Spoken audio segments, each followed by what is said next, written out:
The greatest obstacle to living is expectancy, which hangs upon tomorrow and loses today. This is a quote from Lars-Erik Seneca, who wrote that 2,000 years ago. And he argued that life isn't short, we just waste it. But today, in the 21st century, that waste has kind of been systemized, optimized, and sold. Every scroll is a micro-investment into a billionaire's pocket. You're paying with a currency we never get back. Over time, the giants of history saw this trap coming a long way, before the smartphones. And today, the world's loudest tech critics are saying the same thing. The problem hasn't changed, but your response to that can. Over the last years, I have deleted social media, I have stopped drinking alcohol, and I've changed the way I live my life, changed the way I think of things, and where I put my attention, and how I protect it. And this has genuinely changed my life, which also made me start YouTube. But during those years, I've read, I've studied, and I've listened to a lot of great people. Some of the greatest minds in history, I would say. And of course, I've listened to some that just aren't. But as someone working in mental health, I've become very serious about taking care of my mind, and my brain, and my mental health. So over time, doing this research, I have collected a few quotes, sentences, and ideas.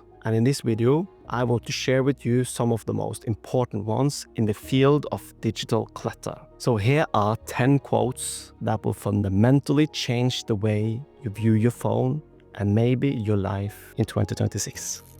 When I say you want to be happy, what I'm actually saying is you want to find peace. We say peace of mind, but what we really want is peace from mind. Naval Ravikant said this in his podcast in Corona times, when a lot of people were at home, looking at screens, scrolling, doing social media. Peace from mind. It really touched something in me. By the way, I'll also link in the description the quotes and sources if you want to check that out at the end. The tycoons of social media have to stop pretending that they're friendly nerd gods building a better world and admit they're just tobacco farmers in t-shirts selling an addictive product to children. Because let's face it, checking your likes is the new smoking. Bill Maher said this at the end of his show, HBO show, Real Time with Bill Maher. A third one, the difference between technology and slavery is that slaves are fully aware that they're not free. Nassim Nicholas Taleb from the book The Bed of Procrastination. It's from 2010.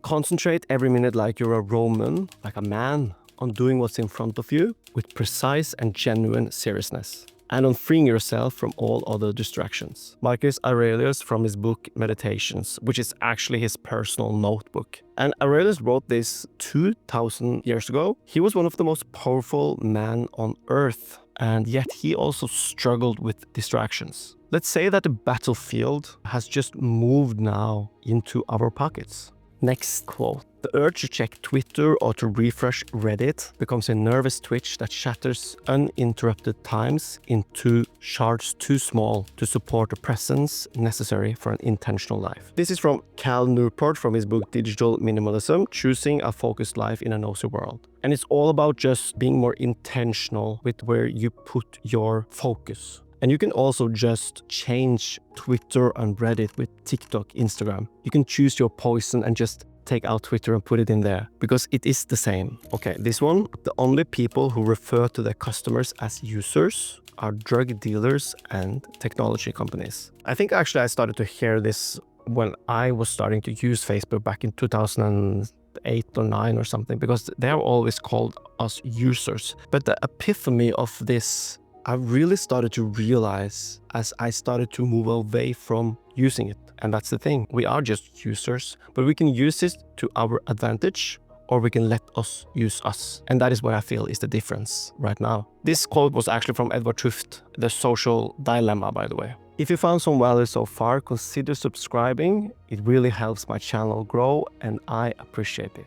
Thank you. Another quote here, this is also from Marcus Aurelius, but this one I really think complies to today's world as well. How much time he gains, who does not look to see what his neighbors says or does or thinks, but only at what he does himself. This is such a timeless quote. It really, really reflects today's climate as well as it did 2000 years ago. It has just changed view from looking out there to now just looking at our phone. Another quote, this is from Seneca from his essay on the shortness of life. Men are tight-fisted in keeping control of their fortunes, but when it comes to the matter of wasting time, they are positively extravagant in one area where there is honor in being miserly. Just think about you scrolling, feeling shitty, continue to scroll. So such a timeless quote, I feel. Okay, another quote. If you are on social media and you are not learning or you're not laughing or not being inspired, not networking, then you're using social media